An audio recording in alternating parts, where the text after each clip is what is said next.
प्रधानमंत्री ने कल पत्रकार वार्ता के माध्यम से खुद पर लगे दाग धोने का निरर्थक प्रयास किया, लेकिन साथ साथ बचने के लिए उन्होंने गुजरात को लपेटने की भी कोशिश की।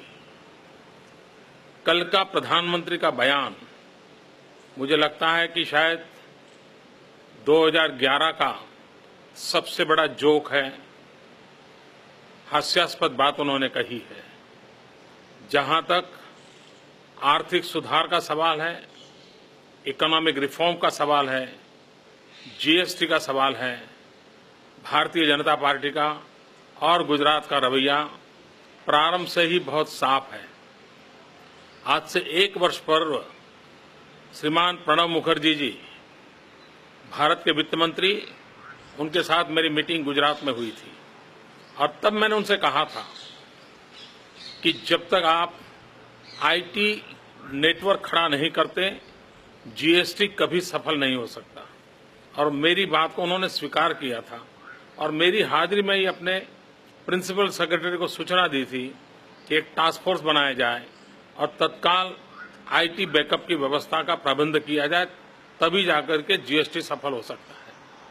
उन्होंने भी माना था और आज मैं जब ये इंटरव्यू दे रहा हूं तब तक उस दिशा में भारत सरकार ने कुछ नहीं किया है।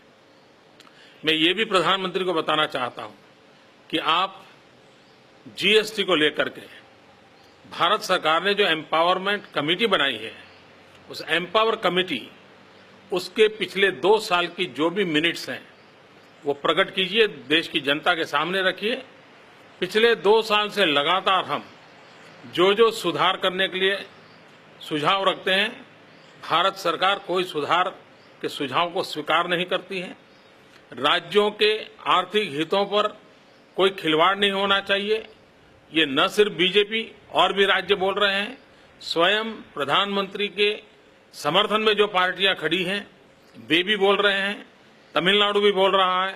और इसलिए रिफॉर्म का एजेंडा वे लागू नहीं कर पा रहे हैं। उसके लिए सिर्फ प्रधानमंत्री जी और उनकी पार्टी और उनकी सरकार जिम्मेवार है। राज्यों ने कभी असहयोग किया नहीं है। जो प्राथमिक काम करना चाहिए वह भी उन्होंने नहीं किया है। और मैं प्रधानमंत्री से आग्रह करता हूं कि आप एम्पावर कमेटी के सारे मिनट्स जनता जनार्दन के सामने प्रकट कीजिए, ताकि लोगों को विश्वास हो जाए कि आपके एजेंडा में क्या क्या कमियां हैं, क्या क्या गलतियां हैं। आप कुछ नहीं कर पा रहे हैं, आपने अपनी मजबूरियों को पब्लिकली स्वीकार किया है। इसके लिए गुजरात के किसी मंत्री या गुजरात सरकार को दोषित करना उचित नहीं है। यही मैं देश की जनता के सामने स्पष्ट करना चाहता हूं।